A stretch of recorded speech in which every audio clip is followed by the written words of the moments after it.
Bienvenidos al estudio de la lección de la Escuela Sabática con la Voz de la Esperanza.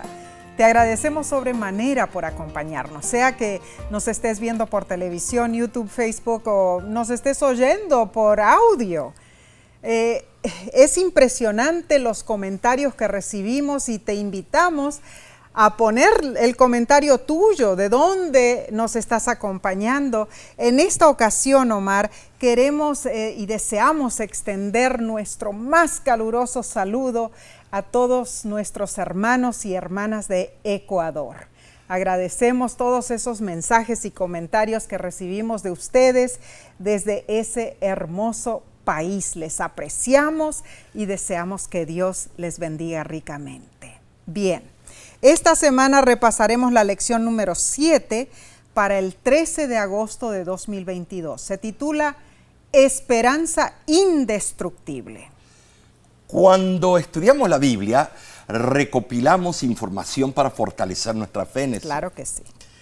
O cuando oramos con la Biblia, crecemos en nuestra relación personal con Dios. Amén. Ambos, el estudio y la oración, se complementan. Así es. ¿Qué te parece, Nesí, si ahora oramos que Dios bendiga nuestro estudio? Amén. Padre que moras en los cielos, qué privilegio estar juntos con nuestros amigos y amigas para estudiar y abrir nuestro intelecto sobre los tópicos del reino de los cielos.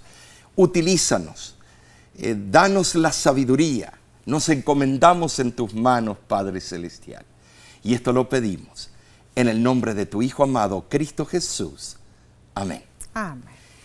El texto de esta semana se encuentra en Romanos, capítulo 5, versículo 5. Y dice así: y la esperanza no avergüenza, porque el amor de Dios ha sido derramado en nuestros corazones por el Espíritu Santo que nos fue dado.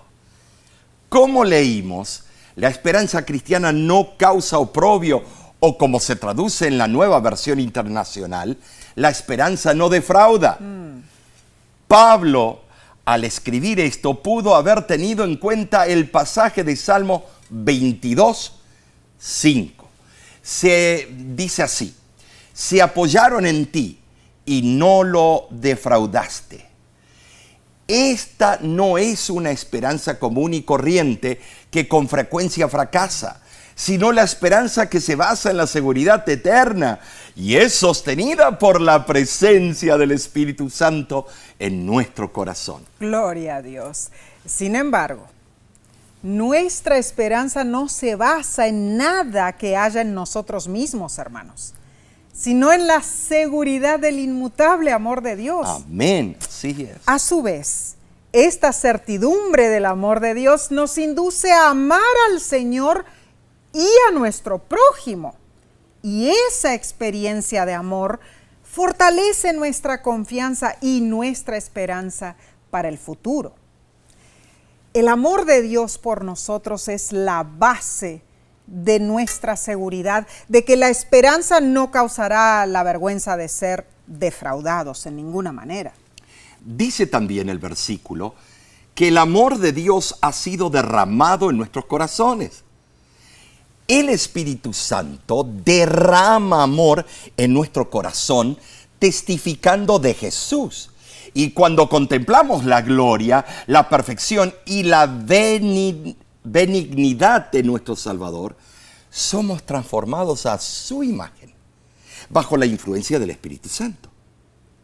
Ahora sí, y aunque no siempre entendemos a Dios, y a veces, sí, bueno, dudamos, Él parece hacer cosas impredecibles o incomprensibles, y empezamos a tambalear. Eso no significa que Dios está contra nosotros. Simplemente significa que no vemos el cuadro completo.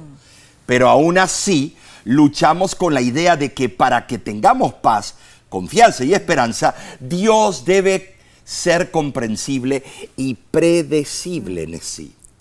Esa es nuestra inquietud humana. Muy cierto, Mari. La lección menciona que cuando nos sentimos seguros en la iglesia rodeados de alabanzas y sonrisas. Es fácil tener esperanza. Claro, estamos en una zona de confort. Pero cuando nos encontramos dentro del crisol, la esperanza no siempre parece tan fácil. A medida que las circunstancias nos presionan, empezamos a cuestionar y dudar particularmente la sabiduría de Dios. ¿Saben? Sí, esto lo voy a ejemplificar con una leyenda. Cuenta una leyenda que hace mucho tiempo, en un reino lejano, vivía un rey que no creía en la bondad de Dios. Okay. No creía.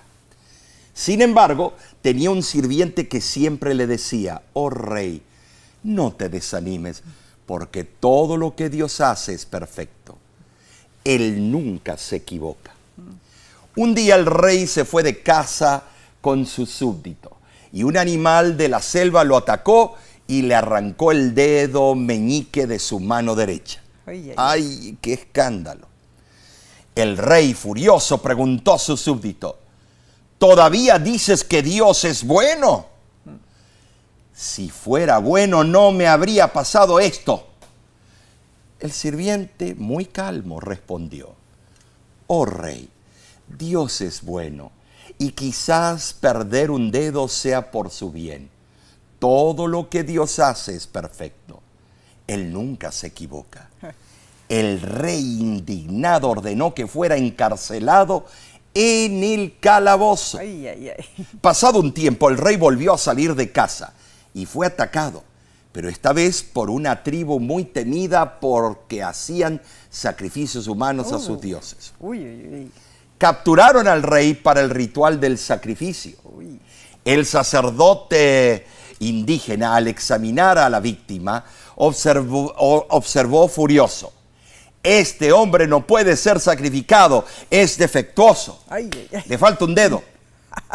Así el rey fue puesto en libertad y muy aliviado volvió al palacio. Soltó a su súbdito y ordenó que acudiera a su presencia.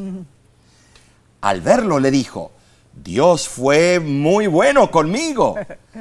Debes haberte enterado de que escapé de la muerte porque no tenía uno de mis dedos. Pero te pregunto, si Dios es tan bueno, ¿por qué permitió que tú fueras encarcelado? El sirviente sonrió y dijo: oh rey, si hubiera estado contigo en esa cacería, seguramente me habrían sacrificado, porque a mí no me falta un dedo. Todo lo que Dios hace es perfecto. Él nunca se equivoca, le dijo al rey. Tremendo. Tremendo, tremendo. Un ejemplo que cabe muy bien en esta lección. Muy buena anécdota, Omar. Esta semana, hermanos, contestaremos varias preguntas. ¿Cómo nuestra comprensión del carácter de Dios puede ayudarnos a mantener la esperanza durante el crisol? ¿Puede la esperanza defraudarnos? ¿En qué está basada la esperanza? ¿Cómo somos salvos por la esperanza? Y aunque no lo sabemos todo y no podemos prever el futuro, ¿de qué podemos estar seguros? Va a estar tremendo esto. Bien, pasemos a la lección del domingo titulada El panorama completo. Bueno, Nesí, cuando sufrimos es fácil suponer que lo que nos pasa es lo único que importa. Cierto. Pero hay un cuadro que abarca más que el yo. Para eso, veamos lo que Habacuc experimentó. Leamos, Nesí, Habacuc, capítulo 1, versículo del 1 al 4. La profecía que vio el profeta Habacuc. ¿Hasta cuándo, Jehová, clamaré y no oirás? Y daré voces a ti a causa de la violencia y no salvarás. ¿Por qué me haces ver iniquidad y haces que vea molestia? Destrucción y violencia están delante de mí, y pleito y contienda se levantan. Por lo cual la ley es debilitada y el juicio no sale según la verdad.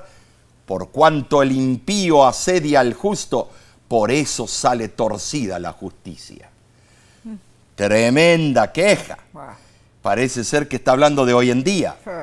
Porque el que tiene dinero tergiversa la justicia y las cortes. Cierto. Notemos que el primer versículo considera a Habacuc un profeta. De los otros profetas menores, solo Ageo y Zacarías se consideran como profetas. Habacuc estaba angustiado debido a la pecaminosidad del pueblo y sus inevitables resultados. Por esta razón, el lenguaje que empleó pareciera que Habacuc había presentado su perplejidad ante Dios por un buen tiempo. Y sin embargo, Dios no respondía. Aparentemente, Dios no actuaba para detener los males en Judá. Y Habacuc parece decir que él estaba más interesado en la justicia que Dios. Pobre Habacuc. Quizá en esa situación esperaríamos que Dios dijera: esto es terrible, Habacuc, déjame ir ahora mismo y ayudarte inmediatamente. Pero la respuesta de Dios fue lo contrario. Le dijo al profeta que las cosas empeorarían, y más aún, Dios respondió a la queja del profeta con una orden: que buscara entre las naciones circunvecinas a aquella que Dios usaría para castigar a su pueblo. Y luego le dijo que el castigo de Dios le sobrevendría súbitamente y aterrorizaría los corazones. Esto es terrible, Omar. Y cuando Habacuc le preguntó hasta cuándo se permitiría que continuara la iniquidad, La misma pregunta que hizo Daniel. Dios le aseguró que la ira divina vendría en el tiempo de los que entonces vivían. O sea, pronto, ¿no? Fue una noticia aterradora para Habacuc. Claro. Allí se reveló que la nación de Babilonia sería el instrumento de ira, la ira divina. Casi nada. Sí. Primero, Dios la levantaría para que sirviera a sus propósitos. Esto predice los rápidos movimientos de las conquistas babilónicas, bien representadas por el símbolo de las alas del águila, que significa rapidez en la conquista. Claro. Que también lo vemos en las profecías de Daniel, capítulo Muy cierto. 7. Tan poderosos eran los caldeos y tan seguros de sí mismos que no reconocían a otro poder. No. Se atribuían a sí mismos sus grandes proezas. Moisés había profetizado Sí. que si Israel se apartaba de Dios sería castigado por sus pecados mediante una nación cuyos caballos serían tan rápidos que adecuadamente se los comparó como águilas. Claro, si en Deuteronomio 28 lo dice. Cierto, la violencia, mencionada como un pecado de Judá, ahora sería el castigo infligido a Judá por los caldeos. Y hermanos, Dios describió el venidero horror en Habacuc, capítulo 1 del 9 al 11, dice: toda ella vendrá a la presa, el terror va delante de ella, y recogerá cautivos como arena, escarnecerá a los reyes, y de los príncipes hará burla, se reirá de toda fortaleza, y levantará terraplén y la tomará. Luego pasará como el huracán y ofenderá atribuyendo su fuerza a su Dios. La cláusula es abismalmente problemática. Te voy a decir por qué. En el texto hebreo hay dos palabras claves y complejas: megamaj y kadimaj. Megamaj puede significar totalidad o conjunto. Mientras tanto, kadimaj puede significar hacia adelante, hacia el este o viento este. Si se acepta la primera acepción, hacia adelante, se percibe una figura de valor y brío. Si se prefiere la tercera, que es viento del este-oeste, se interpreta que sería un viento desértico, caluroso y arrasador. La verdad que desesperante era la situación para Habacuc.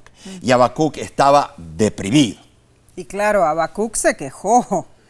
Se quejó porque él sabía que Dios era justo e intolerante con el mal. conocía el carácter de Dios y se sorprendió de que las cosas no estaban saliendo bien.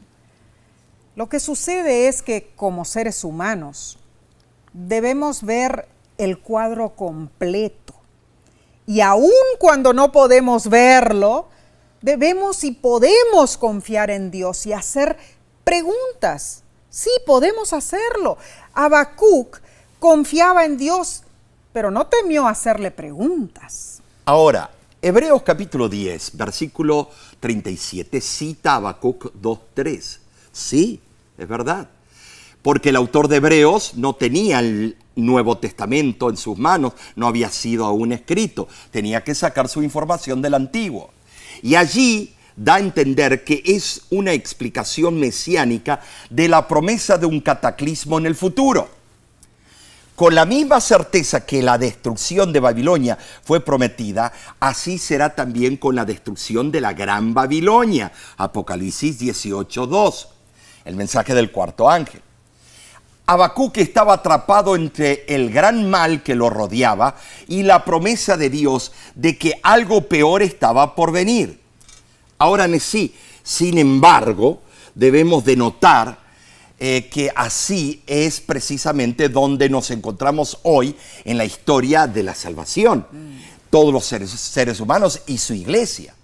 Un gran mal nos rodea y la Biblia predice que lo peor está por venir, Nesí. Muy cierto. La clave para la supervivencia de Habacuc fue que Dios le permitió ver el cuadro completo, Nesí, completo. Wow. Por lo tanto, en el capítulo 3, Habacuc elevó una oración de alabanza por lo que Dios haría en el futuro. Wow. Y así como Habacuc, nosotros tenemos una esperanza indestructible, hermanos. Habacuc 3, del 16 al 19, identifica las razones por las cuales tenemos esa esperanza. En primer lugar, esperamos con paciencia. En segundo lugar, nos regocijamos y nos alegramos en Jesús, Amén, nuestro libertador. Y en tercer lugar, obtenemos la fortaleza de Dios, pues dice el versículo: Él da a nuestros pies la ligereza de una gacela y nos hace caminar por las alturas. Capítulo 3, versículo 19.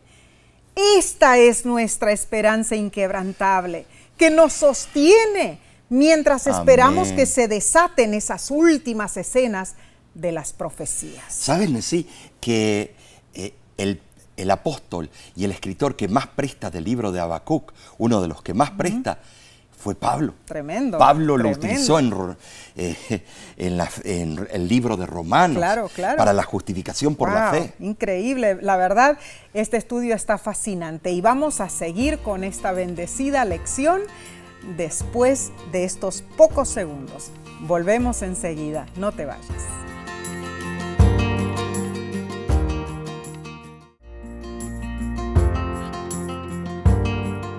Alabado sea Dios por regalarnos estos momentos de estudio de su santa palabra.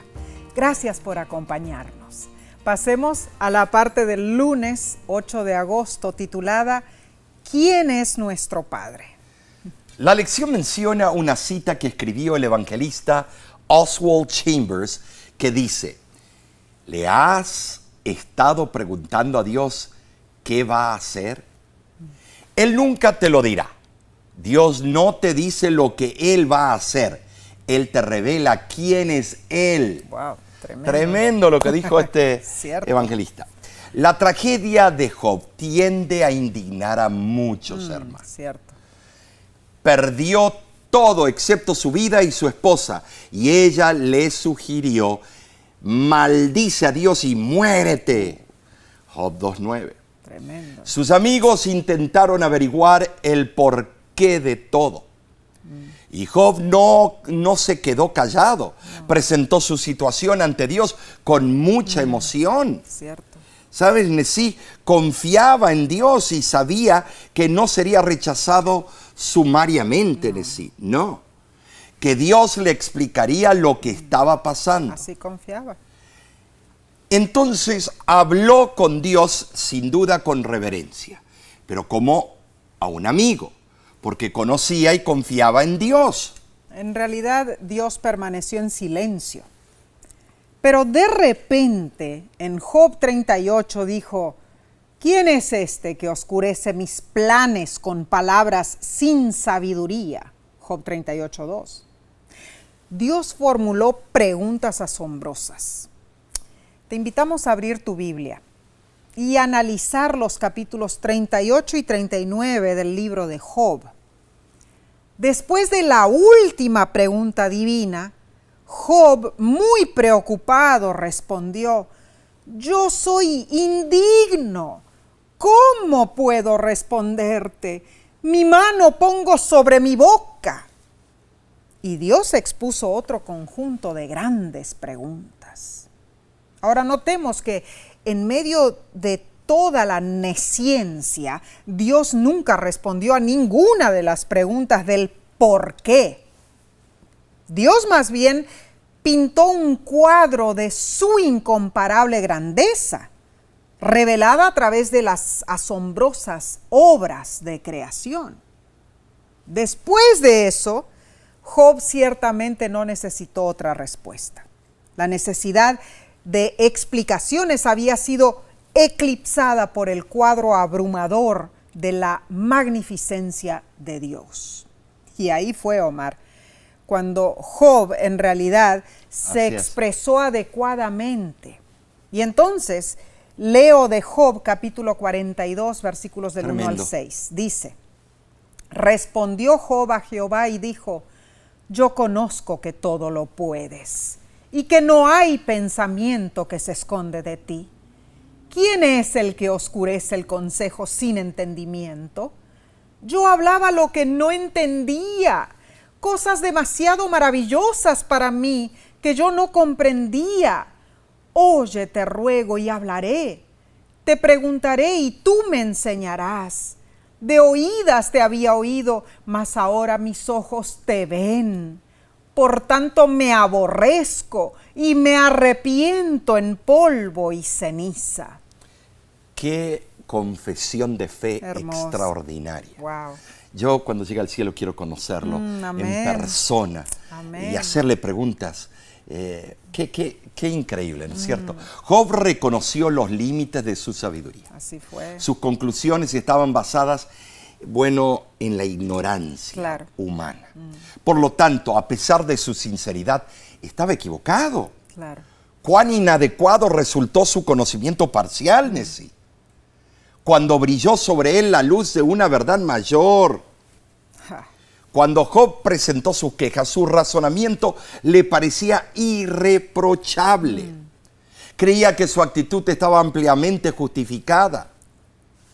Pero cuando entendió más plenamente a Dios, su lógica perdió validez. El razonamiento humano muchísimas veces ha resultado falible. Ideas que hoy pueden parecer muy sabias, mañana podrán ser verdaderas insensateces.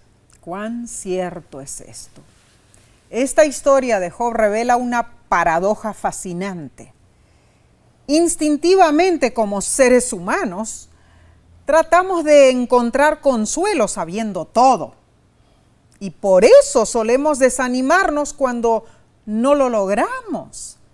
Sin embargo, mis hermanos, a veces Dios pone de manifiesto nuestra ignorancia para que nos percatemos de que la esperanza humana solo puede encontrar seguridad en un ser más poderoso que nosotros. La esperanza y el ánimo pueden brotar de la comprensión de que sabemos muy, pero muy poco. Cuenta una anécdota que cierto niño que viajaba solo en un avión para ir a visitar a sus abuelos. Y entonces él se sentó junto a un hombre que resultó ser profesor de una universidad reconocida. El niño estaba leyendo una revista que incluía historias de la Biblia. El profesor lo observó con admiración y decidió entablar conversación con el niño. Después de presentarse, el profesor le dijo, veo que estás leyendo historias sobre la Biblia. Mira, si me puede me puede decir algo que Dios puede hacer. Te regalaré una manzana roja y deliciosa. El niño pensó por un momento y luego le respondió al encumbrado profesor: Señor, si usted puede decirme algo que Dios no puede hacer, yo le regalaré una caja entera de manzanas. Muy perspicaz ese niño. En realidad, la pregunta es, mi hermano, mi hermana, ¿están ocurriendo cosas en tu vida que simplemente no puedes entender? Si es así, estudia con empeño la Biblia. Empápate del carácter de Dios, de su grandeza y de su omnipotencia. Claro, Omar, en realidad es solamente haciendo eso que nos dará la esperanza que necesitamos para perseverar a través de lo que ahora nos es incomprensible. Y leo del libro Joyas de los Testimonios, tomo 2, página 101, y dice: las grandes verdades de la revelación deben ser estudiadas cuidadosamente, porque todos necesitaremos un conocimiento inteligente de la palabra de Dios. El estudio de la Biblia y la comunión diaria con Jesús nos darán nociones bien definidas de responsabilidad personal y fuerza para subsistir el día de prueba y tentación. Tremendo, Marta. Tremendo, Bueno, sí. Continuemos con la lección del martes 9 de agosto. Se titula La presencia de nuestro Padre. Oh, tremendo. Cuando surgen problemas, suponemos que Dios nos ha abandonado. Sí. Muchas veces. Sin embargo, la verdad es que Él no ha ido a ninguna parte. Isaías, capítulo 41, versículo 13, nos dice lo siguiente: porque yo, Jehová, soy tu Dios, quien te sostiene de tu mano derecha y te dice: no temas, yo te ayudo. Vemos aquí cómo Dios presenta su señal de amistad diciendo: yo te ayudo, Claro, Nesí, claro. yo te sostengo, Omar, de tu mano derecha. Amén. Israel pertenecía a Dios y podía gozar de su dirección, su fortaleza y su protección. Así fue. ¿Sabes? Alguien dijo una vez: cuando Dios parece lejano, ¿quién es en verdad el que se ha movido? La presencia de Dios parecía sumamente lejana para los judíos en el exilio.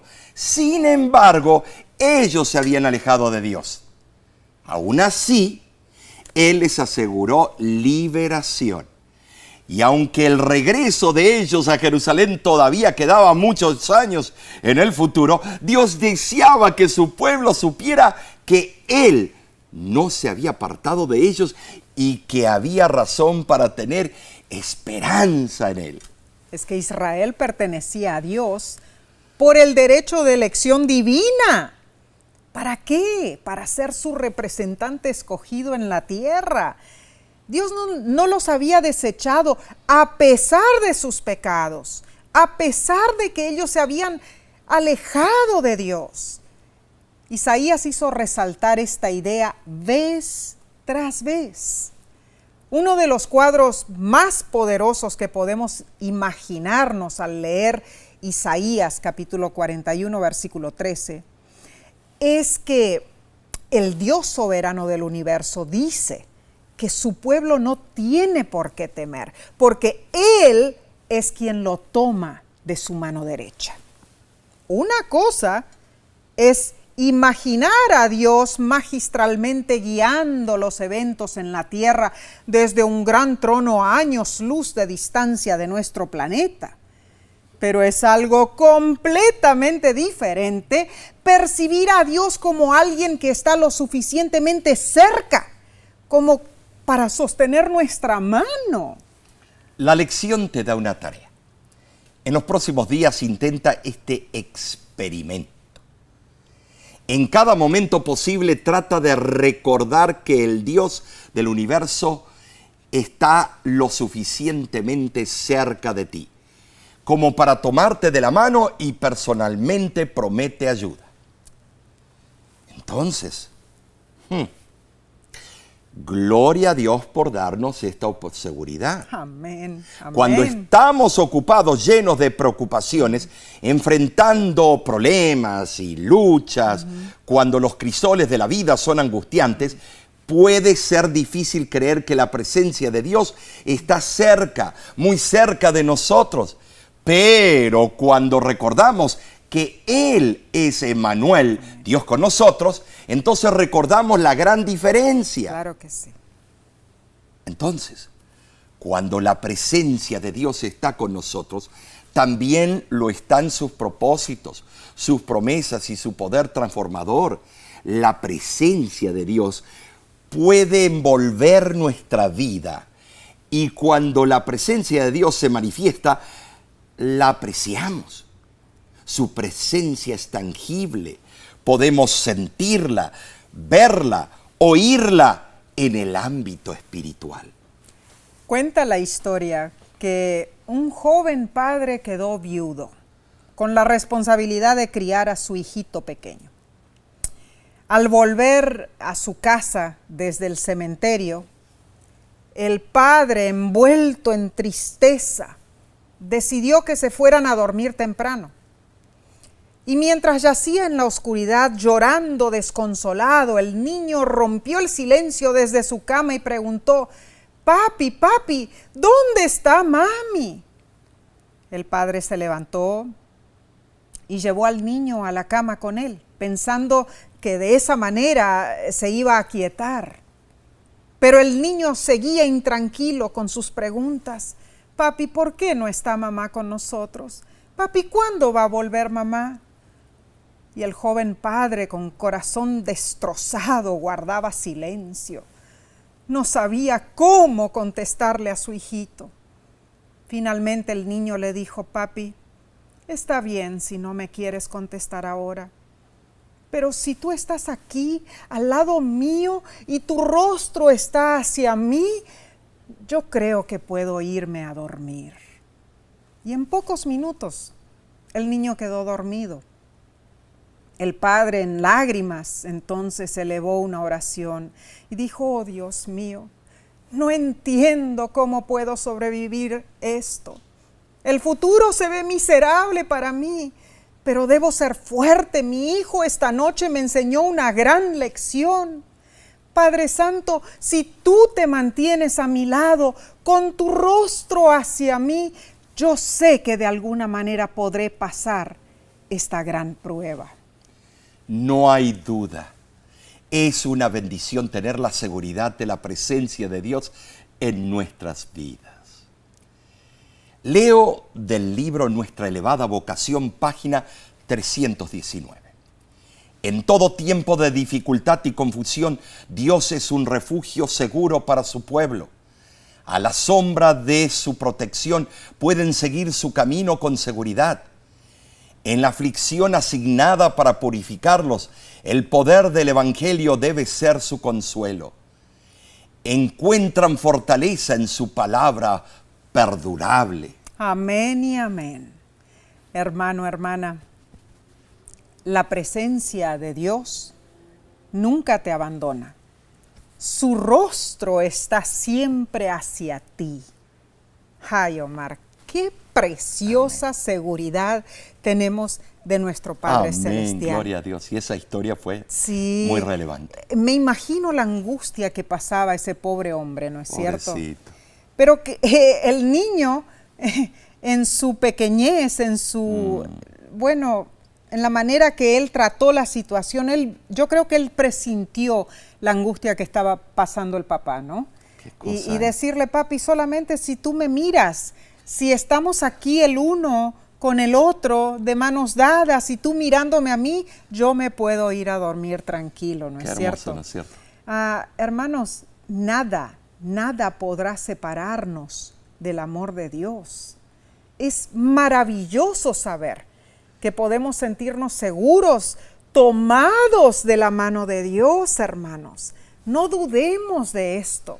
No, hay poder en la sangre Claro de que Cristo. sí, tenemos Hermanos, esperanza. nosotros en La Voz de la Esperanza estamos viendo constantemente casos desesperantes, casos que no tienen salida, personas que están al borde del suicidio. Así es. Pero hay esperanza, hay poder en esa sangre vicaria de Cristo. Amén. Cristo es el aliciente. Y cuando presentamos la solución, cuando los llevamos a la cruz del Calvario, que está vacía, le decimos nosotros tantas veces, les decimos, fíjate bien la cruz, ¿qué ves en ella? Oh, el sacrificio de Cristo. No, la cruz está vacía. Gloria a Dios, gloria porque a Dios. Cristo vive y viene pronto a llevarte. No te quedes solo en la cruz. Amén. Ahora ve hacia donde Él está.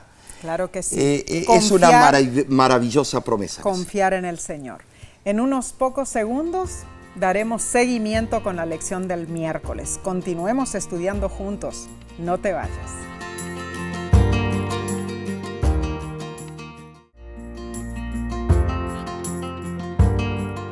Muchísimas gracias por acompañarnos en este repaso de la lección de la escuela sabática.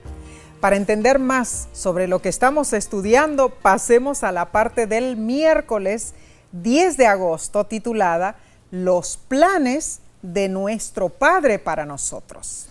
Todos buscamos tener esperanza. Amén. Pero ¿dónde se encuentra la esperanza? Para algunos la esperanza se encuentra en la sonrisa de un amigo. Yo la encuentro en tu sonrisa cada mañana. Gracias, mi amor. Para otros, la esperanza surge de la seguridad económica. Cierto. Y aún otros piensan que es tener un matrimonio y una familia estable. Bueno, ¿dónde buscas tú la esperanza? ¿Tú, Nesí? El llanto del pueblo de Israel se describe en Salmo 137:1. Junto a los ríos de Babilonia nos sentábamos y llorábamos acordándonos de Sión. El profeta Jeremías estableció razones específicas por las cuales el pueblo de Dios debe tener esperanza a pesar de que tengan quebrantado el corazón. Él lo encuentra. Claro que sí. Leamos entonces los versículos del 4 al 7 y el versículo 10 de Jeremías 29, y dice así: Así ha dicho Jehová de los ejércitos, Dios de Israel, a todos los de la cautividad que hice transportar de Jerusalén a Babilonia: edificad casas y habitadlas, y plantad huertos y comed del fruto de ellos, casaos y engendrad hijos e hijas. Dad mujeres a vuestros hijos y dad maridos a vuestras hijas, y multiplicaos ahí, y procurad la paz de la ciudad a la cual os hice transportar, y rogad por ella, porque en su paz tendréis vosotros paz. Porque así dijo Jehová: cuando en Babilonia se cumplan los 70 años, yo os visitaré y despertaré sobre vosotros mi buena palabra para haceros volver a este lugar. Tremendo, Nesí, tremendo. Increíble. Principios teológicos. Claro que sí, el profeta informó a los cautivos que ellos debían aceptar su suerte. Y portarse bien con las leyes locales, con los líderes locales. Tremendo. Y hacer prosperar la ciudad donde viven. Claro. Si es Los Ángeles, si es Ciudad de México, si es Tokio, si es París. Y a pesar de la perversión en París, hay que luchar para que esa ciudad sobresalga. Claro que sí. Y además les dijo sacar todo provecho posible de la situación. Tremendo. Les aconsejó también que aceptaran con paciencia su servidumbre. Hermanos, imagínense lo difícil que habrá sido para los cautivos orar por los babilonios.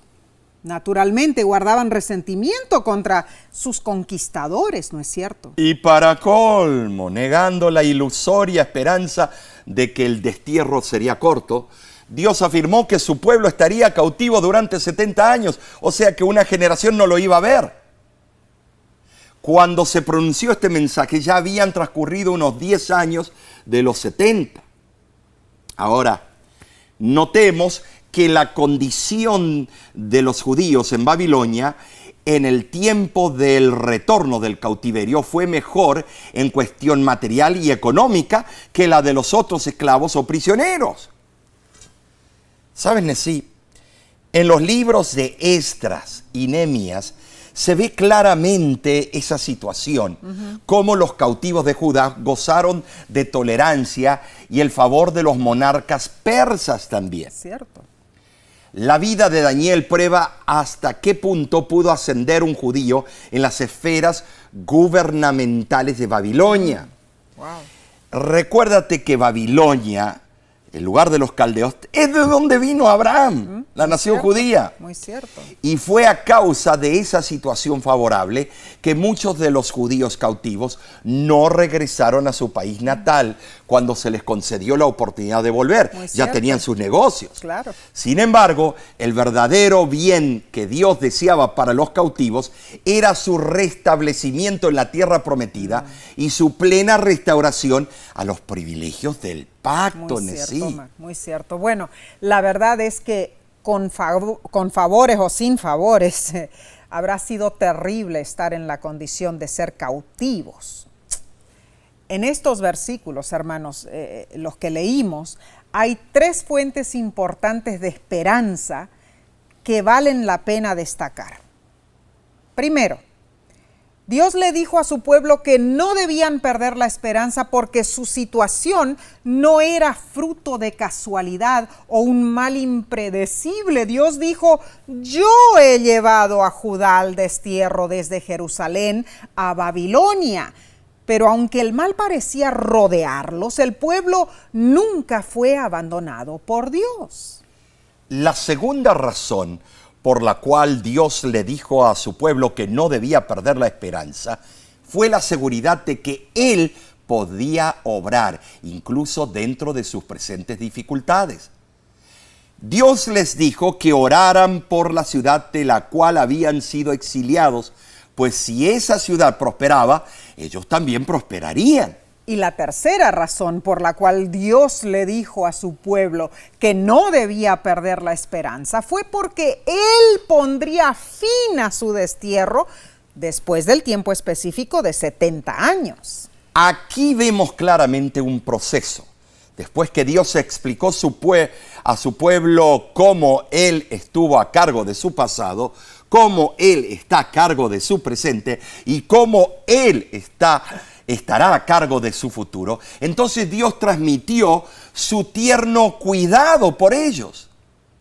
Y saben, sí, ese cuidado lo expresó de una manera hermosa, con las palabras registradas en Jeremías capítulo 29, versículos del 11 al 14, que dice lo siguiente, y fíjate: porque yo sé los planes que tengo acerca de vosotros, dice Jehová, planes de paz y no de mal, para daros el fin que esperáis. Entonces me invocaréis y vendréis y oraréis a mí, y yo os oiré, y me buscaréis y me hallaréis, porque me buscaréis de todo vuestro corazón, y seré hallado por vosotros, dice Jehová. Amén y amén. Dios no falla, mis hermanos. Dios no miente. No. Todas sus promesas se cumplen.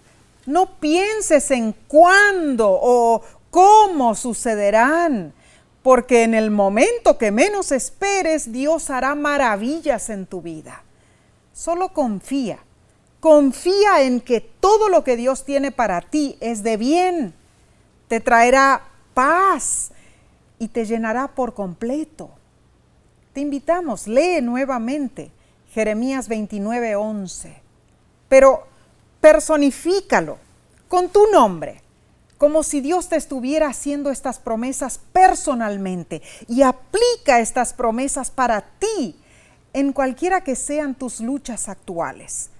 Yo lo voy a leer para mí y tú haz lo mismo, pero utiliza tu nombre. Dios me dice hoy: yo sé los planes que tengo acerca de ti, Nesí, planes de paz y no de mal, para darte el fin que esperas. Amén, amén, que así sea. Vayamos entonces, Omar, Sí. al estudio del jueves 11 de agosto, titulado La disciplina de nuestro Padre. Oh, entonces ahora sí esto se pone bravo. Pablo describe las pruebas en el contexto de la disciplina. En Hebreos capítulo 12, versículos del 5 al 13, Pablo utiliza varias formas de la palabra disciplina. En el mundo griego, disciplina significaba educación. Entender la disciplina es entender cómo Dios nos educa en la escuela descrita en el libro de Hebreos, la escuela de la fe. Claro. Hebreos capítulo 11. Pablo se dirige a nosotros, los lectores, nos insta a perseverar. Amén. La clave es poner nuestros ojos en Jesús cuando se presenten tiempos difíciles. Entonces, analizar Hebreos 12 es como usar un par de anteojos para leer. Si esas gafas, nuestra visión o comprensión de las dificultades es borrosa, pero al mirar a través de esos lentes se corrige lo borroso y somos capaces de entender y responder a las pruebas con inteligencia, entonces allí alcanzaremos la victoria. Bueno, en realidad puedo entender esto muy bien, porque en lo personal yo necesito lentes, sean lentes de contacto o anteojos para poder ver claramente. Y esto es cierto, lo que dice Hebreos 12. Pero, ay, Omar, la disciplina. Oh. La disciplina a veces duele y no es divertida para nada, ¿no? No. Cuando yo era niña, mi mamá solía decirme frases que ahora recuerdo con humor, pero que en aquel entonces no me parecían tan graciosas. Me decía: ay, Nesita, ya te estás portando mal y voy a tener que tocar el violín. Y conste que no era un violín musical, Omar. No. Otra frase que decía mi mamá era: mientras vivas bajo este techo, harás lo que yo diga. Y a veces se me ocurría la brillante idea de contestarle: pero mami, ¿a Margarita le dejan hacer eso sus papás? Y mi mamá respondía con mucha altura: pues a mí no me importa Margarita, porque Margarita no es mi hija. Mi hija se llama Nesí y a mi hija no le voy a dar permiso para eso y punto. Siempre decía y punto, ¿no? Uy, cuando decían eso. Es que todos hemos experimentado la enseñanza y la corrección de nuestros padres. Claro, es responsabilidad de los padres educar y corregir a los hijos, enseñarles valores y reprenderlos cuando su comportamiento no es bueno. Yo recuerdo que mi mamá me decía: cuando seas madre lo entenderás. Y la verdad es que sí lo comprendí cuando nosotros tuvimos nuestros hijos. Y aprendimos a llevar sobre nuestros hombros esa gran responsabilidad de cuidar, enseñar y corregir. Ay, yo me acuerdo que mi madre tenía una sandalia con mi nombre y la tenía dedicada para mí. Buena puntería. Y una buena puntería, porque cuando me escapaba ella la mandaba como un proyectil y ¡pah!, me pegaba en la nuca o en la espalda. No te recomiendo esa metodología, pero sí sirvió, la verdad. Bueno. La Biblia enfatiza la instrucción y la disciplina a los hijos, claro que y es porque Dios como Padre nos instruye, corrige y disciplina. La reprensión divina es una de las mayores pruebas de amor que Dios puede dar a sus hijos. ¿Sabes?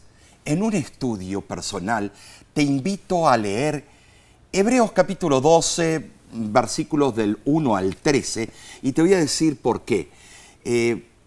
Porque cuando lo leas vas a entender por qué la lección nos pregunta lo siguiente: ¿cuál es la fuente de la disciplina? ¿Sabes? Los versículos 5 y 6 contestan que no menospreciemos la disciplina, porque el Señor al que ama disciplina. La segunda pregunta de la lección es: ¿cuál debe ser nuestra respuesta a la disciplina? El versículo 7 dice que soportemos la disciplina. Y los versículos 12 y 13 dicen que levantemos las manos caídas y las rodillas paralizadas y hagamos sendas derechas para nuestros pies. Por último, la lección pregunta: ¿cuál es la meta de la disciplina? El versículo 11 responde: para que siendo en ella ejercitados, demos frutos apacibles de justicia. Mis hermanos, la disciplina es necesaria y aunque muchas veces duele, debemos tener suficiente conocimiento de lo que Dios desea para nosotros, para aceptar esa disciplina, cambiar nuestra manera de vivir. Y Omar, a mí me gusta mucho el libro Alza tus ojos de la señora Elena G. de White. En la página 303 ella dice lo siguiente: los años pasan rápidamente llevándose consigo sus registros a la eternidad. Donde vean que hay una obra que realizar, trabajen de la mejor manera posible, tal como lo manda Cristo. Colóquense bajo la disciplina de Dios. Y el libro Profetas y Reyes, página 119, dice: a todos nos tocan a veces momentos de intensa desilusión y profundo desaliento, días en que nos embarga la tristeza, días en que las dificultades acosan al alma, en que la muerte parece preferible a la vida. Si en tales momentos pudiésemos discernir con percepción espiritual el significado de las providencias de Dios, veríamos ángeles que procuran salvarnos y nuestro ser se compenetraría de una nueva fe y una nueva vida. Estas citas buenísimas, Nessie. Sí. Esta semana estudiamos consejos que nos ayudarán a mantener nuestra esperanza indestructible. Amén. Repasemos un poco, Nessie. Claro que sí. Primero, comenzamos con la seguridad de que la esperanza cristiana no defrauda, porque no es una esperanza cualquiera que fracasa. Nuestra esperanza se basa en la seguridad de la presencia de Dios. Claro que sí. Número 2, aprendimos en la experiencia de Habacuc que hay un cuadro que abarca mucho más que el yo. Como seres humanos necesitamos ver el cuadro completo, pero cuando aún no lo vemos, podemos confiar en Dios. Y número 3, Nessie, vimos cómo Job reconoció sus límites. Al presentar sus quejas, creyó que su actitud era justa, pero cuando entendió a Dios, su lógica perdió validez. Así fue. El razonamiento humano es falible. Ideas que hoy parecen sabias, mañana podrán ser insensateces. Y estudiamos en Isaías 41 que Dios nos sostiene de la mano. Y vimos en Jeremías 29:11 que Dios tiene planes maravillosos para nosotros. Y número 5, por último, aprendimos cuán necesario es que nos acatemos a la disciplina de Dios. Hebreos 12 explica que sólo así daremos fruto apacible de justicia. Bueno, mis hermanos, hemos llegado al fin de este precioso estudio. Pero ¿saben? No hay razón para tristeza, porque bueno, la lección de la semana que viene estará buenísima. Omar, así que, ¿cuál es el título? Sí, acompañarnos. ¿Cómo claro se titula? Sí. Dice, Viendo al Invisible, ese es el título. ¡Wow, qué lindo!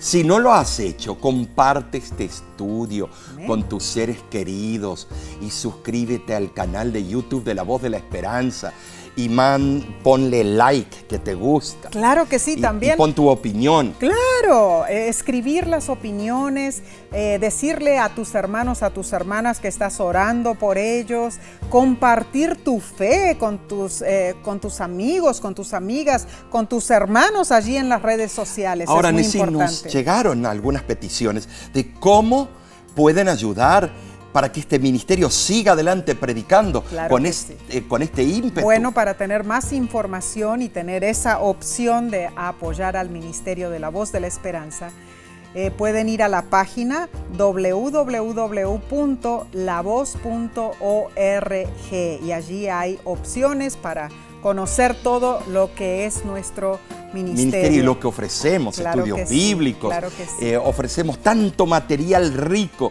que puedes estar días y semanas repasando todos esos materiales. Que todo sea para gloria y honra de Dios. Y de nuestra parte, mis hermanos, les extendemos un gran, pero gran abrazo. Nos despedimos solamente por un tiempecito porque pronto estudiaremos nuevamente. Y hoy te decimos con cariño, Dios te bendiga y te guarde. Dios haga resplandecer su rostro sobre ti y tenga de ti misericordia. Dios alce a ti su rostro y ponga en ti paz. De nuestra parte y de todo el elenco de La Voz de la Esperanza, te decimos hasta la próxima semana. Que Dios te bendiga.